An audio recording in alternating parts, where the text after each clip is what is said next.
Hey, how are you? Welcome to Valid Show. I'm Lynn Sheila Shiraku. And today we've actually had an opportunity to talk to an obstetrician and a gynecologist at the same time. That is none other than Dr. Kikwai Kibet at SBM Bank Building, Pwani Gyna Center. And today we'll be talking about endometriosis. We know it's a women disease. I don't know if I'm correct, women disease in particular, that has actually affected so many women. And we are here to know how endometriosis develops and how one can acquire, or how one knows, or how one can know that is infected with endometriosis. So we are back to Dr. Kikwai to tell us more about endometriosis. Dr. The ball is now on your court. Yeah, Lynn, I'm pleased to be here with you. And I think this topic is very weighty. Endometriosis is very common disease in women of reproductive age. I mean, women who are in childbearing age. That is usually childbearing age in Kenya is, or worldwide is described as 15 to 49 years. So this is a disease which is of reproductive health. And when you want to know what endometriosis is, if you look at this chart, this is how the womb looks like. And these are the ovaries, these are the fallopian tube, and this is the inner layer of the womb.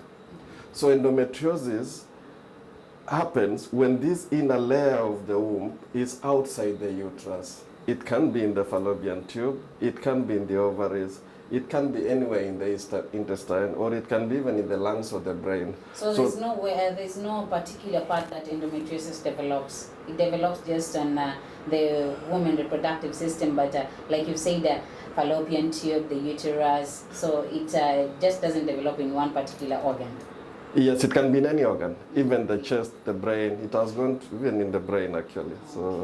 So it is the issue is the inner layer, which is supposed to be in the uterus, in the womb, is outside. It can be in the tubes, in the lungs, in the livers, outside the womb. It's not supposed to be outside the womb, and that gives the symptoms. Yeah. So you've actually I don't know whether you've stimulated or you've actually given you've said it occurs during the childbearing age. Yes. That is 15 to 45. Yes. And so we're getting that there are so many symptoms that are coming through when it comes to endometriosis. In a layman's language, how can you describe the symptom for one to know that I'm actually suffering from endometriosis? Yeah, actually endometriosis is characterized by pain. The cardinal sign for most people present with pain, and most of the time it's menstrual pain. This pain can start a few days before your menses, maybe a week before, then it progresses through your menses. After your menses, it stops, it ceases. Now, the cardinal sign is it progressively gets worse. Let's say you get your menses, your first menses at about 13 years or 14 years. When you reach 25, 30 years, now you're seeing your menstrual pain is getting worse over time. So that is one of the signs of endometriosis. Unfortunately, some people do not have these symptoms, and you have endometriosis. Just to interrupt you a bit, you say that the menstrues get worse by day, especially when you're around 25. Correct. So do you consider the pain or when it comes to the flow? Flow as well. You see, when you say symptoms, how this thing present is that it can interfere with pain. You can have problem with your menses. It can be heavier than normal, or it can just be normal, but then you have pain. The other symptom is, when you go for long call, you can feel pain, especially during menses. So during menses, you realize that every time you have menses, when you go for long call, you get pain. So that means this endometriosis is in the part which you go for your long call. It has affected the rectum, for example, okay? The colon, for example. Then, if it affects the bladder, then you will have problems during menstruation when you are going to pee. So you will feel pain during menstruation. You might feel like going to the loo all the time and there's no urine. And even so, it depends on the location. You might pass blood in urine during menstruation. The other symptoms is, you know, let's say it has affected the lungs. It will be cyclic. Every time during your menses, you will feel like you have a cough, there's chest pain, and it is cyclic, or even headaches. Cyclic headaches, okay? So the problem is, it depends on where it is, the location, and the symptom, therefore, characterizes probably where the location is. Okay, and when you talk about the blood, does it involve the clotting too?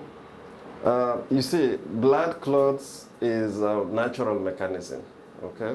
So when the blood exits the body, it has a natural way of closing because it is now external, you know, it's because of the component of the blood.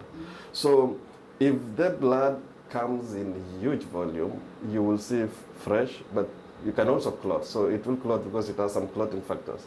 So you can get clots as well.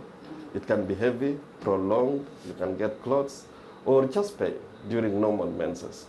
Yeah. So what you actually meant that when you're undergoing your menses, it's actually not supposed to come with pain. It's supposed to be a smooth flow.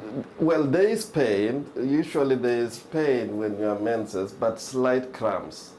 Now, pain interpretation varies between one person and the other. The threshold of pain varies. Similar pain, if you are given the same pressure of pain, two people are given the same pressure of pain and told them to maybe rate them. Is it 10, is it 5 or 2? So the rating will be different. So depending on how you perceive pain. However, if the pain is too severe that you cannot do your normal chores, you cannot go to work, you cannot cook, for example, you're just lying home all the time, then there is a problem. And especially if it's a pain which has not been there before. So unfortunately in our culture, the African culture, most of the time we say menses has to be painful. It should not be, you know. So pain is something which needs to be investigated if it is too much. So pain is not normal. Excessive pain is not normal during menses. Okay. Yeah. Okay, that's nice. At least they've learned something from it. I hope so. Okay. Yeah. And at what stage is it declared mild or severe? Now, the most difficult thing about endometriosis, Lynn, is that some people have endometriosis and they have no symptoms. Others have severe, I mean, if you have severe endometriosis, you might not even have symptoms. Okay? There are those who have mild and have severe symptoms. That is a paradox. I mean, it does not follow a formula that if you are in stage 1, okay, stage 2, stage 3, stage 4. So the symptoms do not mark the stage. However, staging of endometriosis is most of the time clinical. It is for the clinician to see how the extent is. Because if you say mild, it is not mild because of the symptom. It is because when you are operated, when they are staging, they stage it actually during surgery. You don't stage it by symptoms. So stage 1 means the endometriotic lesions are small and they're flimsy and they're just somewhere, small few in the abdomen. Stage number 2, or let's say moderate, it has now maybe affected the ovary. Apart from the inner layer of the abdomen, it is now affecting the ovary. Stage 3, maybe it has gone to the pelvis, you know, it is in the other organs of the pelvis, the rectum, the large colon, the bladder. Stage 4 now, where it has affected all the organs, the uterus, you know, everything is frozen. So severity or staging is not by symptoms, it is during surgery. That's why I'm saying it's more of clinical than really classifying a patient. So when you're telling a lady you're stage 4, they might not even have that symptom. Maybe you are coming to be evaluated for infertility.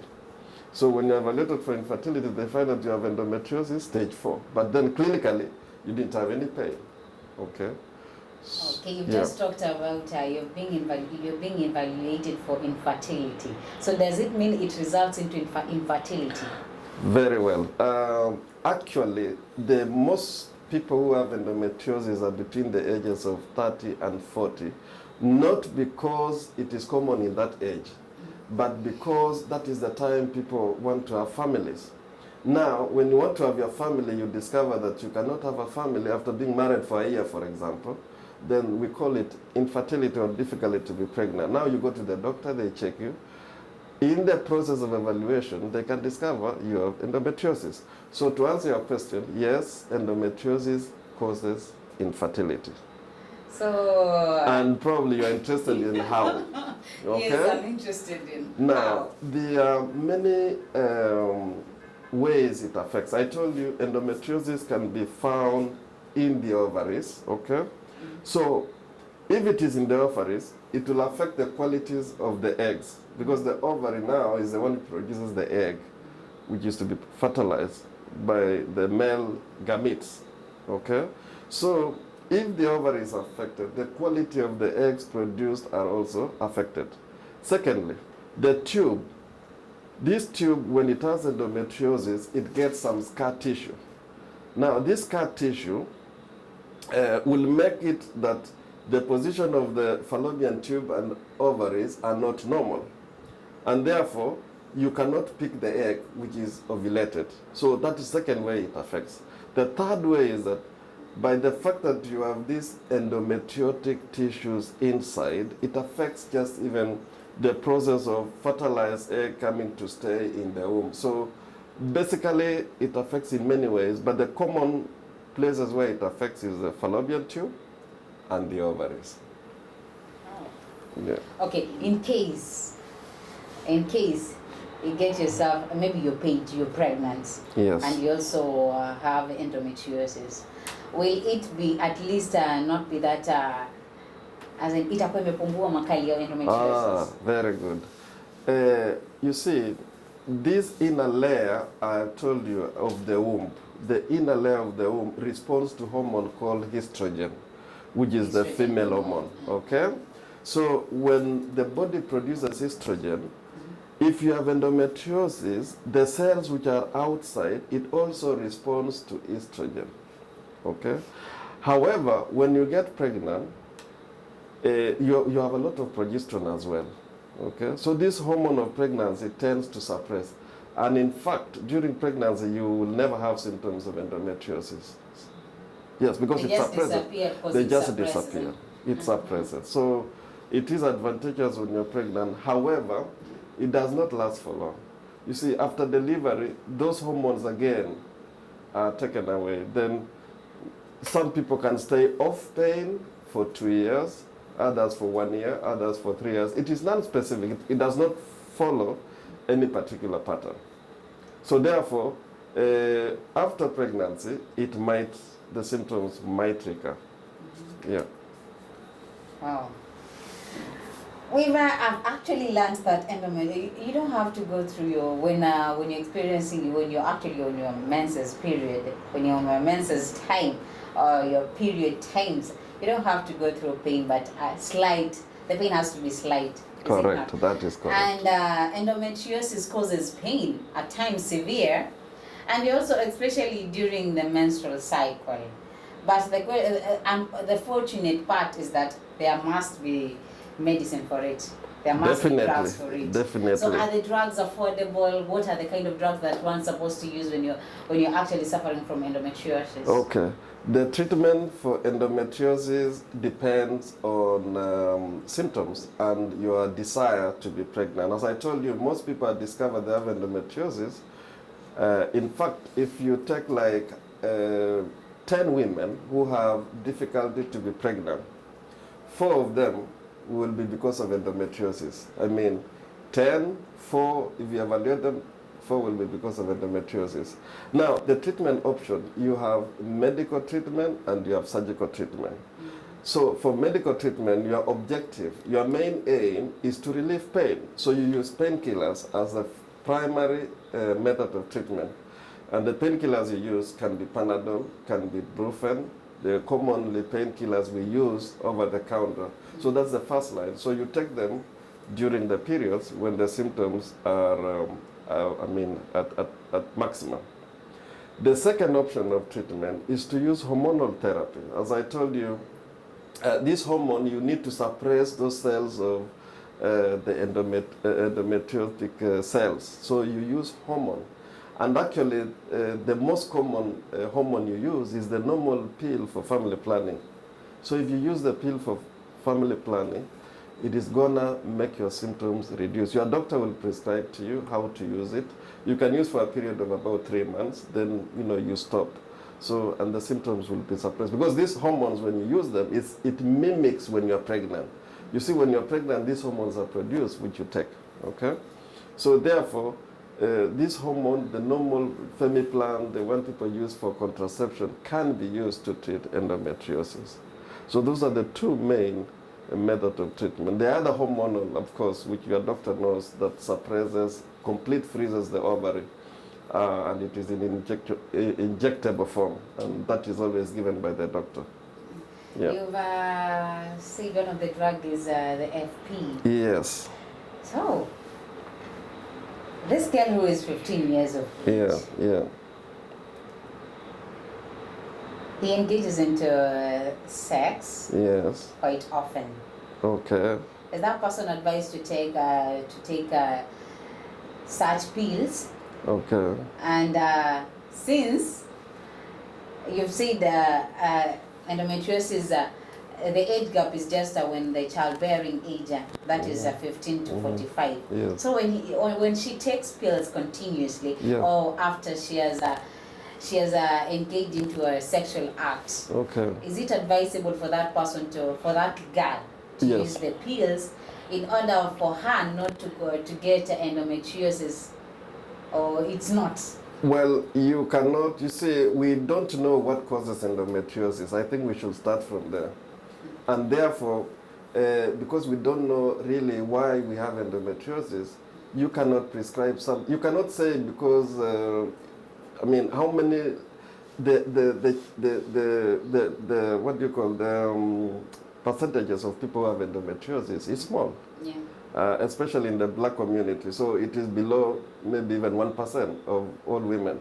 Okay. No, you can see it's more because Yeah. Okay. I just want to answer your question. Then you come. So you cannot say you want to put 1 million women on pills to prevent endometriosis to treat a small percentage to prevent, and it does not prevent actually.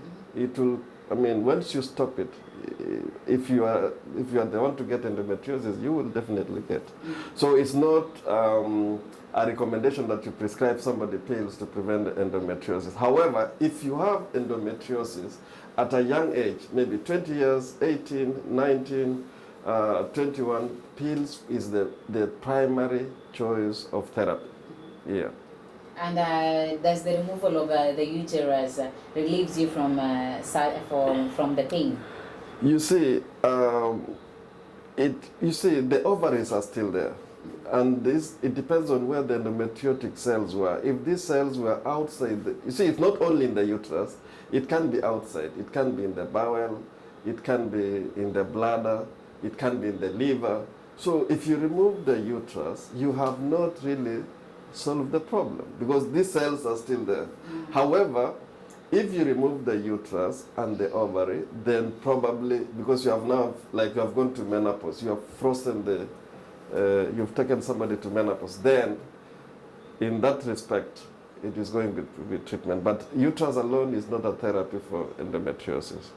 However, there is another variant of endometriosis called adenomyosis, which is found inside the uterus. These cells are just inside the uterus, it's not outside else.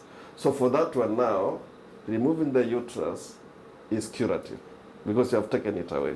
You've talked about the hormones that help to at least curb the pain of endometriosis, and also it suppresses. Yeah. So does it mean it doesn't cause miscarriage? Which one? The endometriosis doesn't result in miscarriage? Endometriosis puts a lady at a higher risk of miscarriage. In other words, for people who have been diagnosed to have endometriosis and they get pregnant, it has even gone up to 7 out of 10 are predisposed to miscarriage. So they have higher chances of miscarriage compared to other people who have no endometriosis. So it increases the chance of getting miscarriage. Okay? And the reason is, you see, these cells are, I don't know how to put, inflammatory cells. For example, when you are hit by something, maybe you are hit by an object, the natural body reaction is that it will swell, it will be painful, it will be hot. Have you, it gets hot, So similarly, when you have endometriosis, the body responds similarly to that situation. Inflammation. So you get this inflammation. So this inflammation, when it is inside the uterus, then when you conceive, it cannot even implant properly. So it can predispose to miscarriage. Wow. Okay? Sad news. Yeah, well, unfortunately. So endometriosis usually affects the quality of life more and more. Okay, and it can lead to depression because you are in pain. Yeah, it's distressing. And many times we tend to pick endometriosis when the lady walks in. You see a very sad person. She's not happy. I mean, who likes pain? Nobody. You don't like pain, I don't like pain. So somebody walks in with pain. And then you ask, they say, if you take away my pain, I'll be the happiest person in the world. So think about endometriosis. So is it emotional or psychological? Well, I mean, if you have pain, chronic something, it will affect your psychology. So, and even your moods, your emotions will also be affected. So therefore, endometriosis tend to have, even these people get depression. Because the duration to diagnose endometriosis most time is between 5 to 10 to 15 years, surprisingly. For you to be diagnosed that you have endometriosis, sometimes you can be diagnosed after 10 years and you have had endometriosis for 10 years. Why is it so? Because the symptoms present like other diseases. Like, for example, people that are told they have infections around the womb. I'm sure there is a common word which people have seen, PID, pelvic inflammatory disease. They go do you have pain, pain during intercourse, you feel pain during menses. So they say you have infection, so they give you antibiotics. You move from one doctor to another one, antibiotics, okay? Until finally, probably when people have awareness now. Awareness is not only to the doctors, even to the patient. So people are getting aware. Okay? Okay. And there is UTI, urinary yes, tract infection. urinary tract infection. And there is endometriosis. And Correct. You've said one of the symptoms, it's like a slight of blood. Yes. When you're in a short call. Correct. And it same applies with UTI. Correct. So. Yeah, that's why you see you do workups. You have to evaluate your patient. We don't say when you have symptoms of passing urine all the time, it is endometriosis. No, we don't say when you have pelvic pain or back pain, low abdominal pain, it is endometriosis. No, that's a wrong statement. What we are saying is endometriosis present like other diseases. So once you have eliminated other diseases, then you have also to look for endometriosis, as one of the things. As doctors, what we do, when you present with pain, we run through a list of possible causes. I can have 10. When you say you have low abdominal pain or lower backache, immediately I think about 10 things, and endometriosis is one of them. Then you knock out. Then you ask other symptoms. When you pass urine, how is it? Is it related to your period? So once you get the history will give you narrowed down to about 3 or 4. Then when you examine, you narrow down. So in that way, we are able to diagnose. So it presents like many other diseases. So when you get severe pain during period, don't say it's only, even people with fibroids anyway, they get pain also during period. So we need to evaluate thoroughly. Okay? Hey, you need to speak out. You need to speak up. In case you're suffering from this disease, you need to speak up. Dr. Kikwai is here for you. And I believe he's very affordable. You can visit him. At least for you to get safe. Ujue at least tuweze pata matibabu mapema. There are myths and misconceptions that do go around about endometriosis. Yes. It says that kama wewe ni mtoto huwezi pata, ati Okay, but kama uko na when you're undergoing pain during your menses, once tu umezaa pain itaisha. Alafu kuna ingine wanasema kama as in kama nitasema vipi? Lakini nakupata. You see what happens. So the myths true or what? There are many, you know, myth come when people don't have information about it. You know, you have no information. And actually most anything myth is wrong. Okay? Sasa kwa mfano, if you say young kids don't get, true, kama you have not menstruated, before menses, you cannot have endometriosis. This is a disease, as I said earlier on, for people who are in the age of giving birth. Those who have had period, from 15 years to 49. Below that, very extremely rare.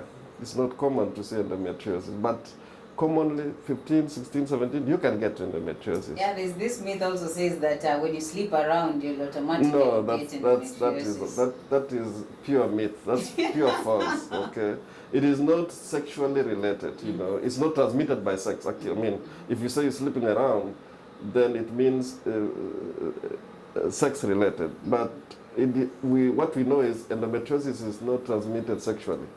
So that is a false myth. Okay. Yeah.